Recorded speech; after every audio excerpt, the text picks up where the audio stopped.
8 বছর আগে ভাবির একটা মিথ্যা অবাদের জন্য আমার পরিবার আমাকে ত্যায্য পুত্র করছে। আমিও খুশি মনে তাদেরকে ছেড়ে চলে এসেছি। এবার আমার পরিচয়টা দিয়ে দেই, আমি সাজ্জাদ আহমেদ।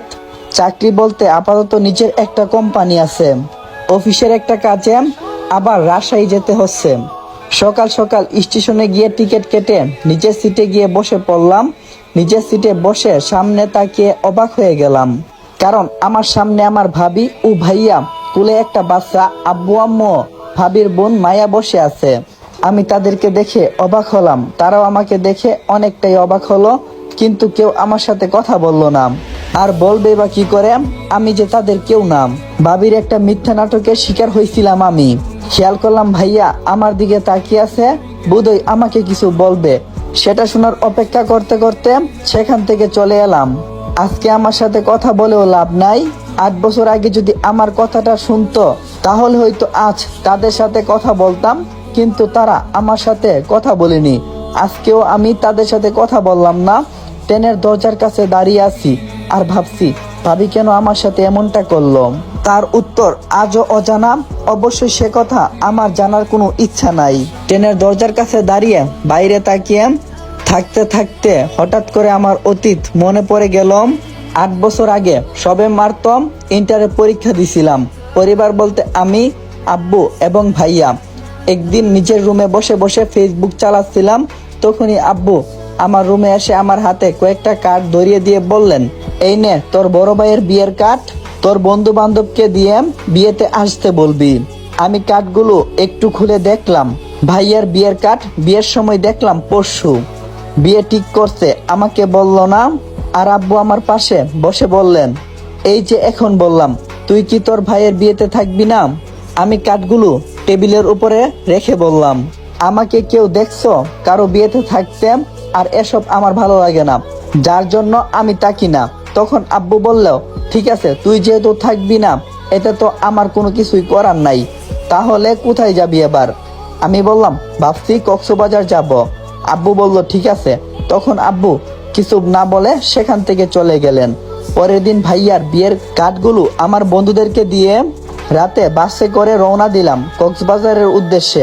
5 দিন থেকে আবার রাতে বাসে করে বাসার উদ্দেশ্যে রওনা দিলাম। সকাল 9টার দিকে বাস থেকে নামলাম। তারপর একটা রিক্সা নিয়ে বাসার সামনে এসে কলিং বেল বাজালাম। একটু পর কেউ একজন এসে দরজা খুলে দিল। এটা আপাতত কোনো মেয়ে। মেয়েটিকে প্রথম দেখেই আমি হা হয়ে গেছি, একদম পরীর মতো দেখতে। আমি সেদিন খেয়াল করলাম না, নিজের রুমে চলে এলাম। মেয়েটি আমার ভাবিও হতে পারে, বলা যায় না। আমি এখনো ভাবির কোনো ছবি দেখিনি। রুমে এসে ফ্রেশ হলাম, তারপর ঘুমিয়ে গেলাম। ঘুম ভাঙলো রাতে, তাই ফ্রেশ হয়ে নিলাম। ঘড়ির দিকে তাকিয়ে দেখি ডিনার করার সময় হয়ে গেছে, তাই নিচে ডাইনিং টেবিলে গেলাম। গিয়ে দেখি সবাই সেখানে বসে আছে। আমিও তাদের সাথে বসলাম, তবে ডাইনিং রুমে 2 জন অচেনা মেয়ে বসে আছে। বুঝলাম একজন আমার ভাবি, তবে আরেকজনকে সেটা বুঝতে পারলাম না। চেয়ারে বসেছিলাম, তখন ভাইয়া মেয়েগুলোর ভিতরে একজনকে দেখিয়ে বলল, সাজ্জাদ, এটা তোর ভাবি। আমি ভাবির দিকে তাকিয়ে মিষ্টি একটা হাসি দিয়ে বললাম, ভাবি ভালো আছেন? ভাবি আমার দিকে বিরক্ত করে একটা ভাব নিয়ে বলল, ভালো আছি। আমি বুঝে গেলাম ভাবি আমার সাথে কথা বলতে চাই না, তাই তখন আমি কোনো কিছু বললাম না। তারপর ভাইয়া আরেকটা মেয়ের সাথে আমার পরিচয় করিয়ে দিল, মানে সকালে যে দরজা খুলে দিয়েছিলাম সেটা।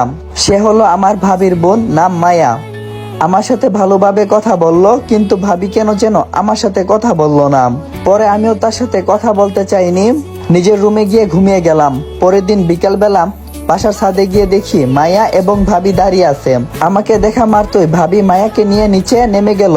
আমি বুঝতে পারছি না সে আমার সাথে এমন ব্যবহার কেন করছে। অবশ্যই তারা চলে যাওয়াতে আমার ভালোই হয়েছে। একা একা ছাদের উপরে দাঁড়িয়েছিলাম, তখন মায়া আমার পাশে এসে দাঁড়িয়ে বলল, কি করছেন? আমি মায়ের দিকে তাকিয়ে বললাম, কিছু না, এমনি দাঁড়িয়ে আছি। তখন মাইয়া কিছুটা হাসি দিয়ে বলল, আপনাকে একটা প্রশ্ন করতে পারি? আমি মনে মনে বললাম, যখন থেকে এসেছেন প্রশ্নই তো করছেন, আবার জিজ্ঞেস করা লাগে যে একটা প্রশ্ন করব? আমি কিছু বলি না দেখে আমার বাম কাঁধে ধরে একটা ঝাঁকুনি দিয়ে বলল, কি হয়েছে, কিছু বলছেন না কেন? তখন আমি মায়ের দিকে তাকালাম, তারপর বললাম,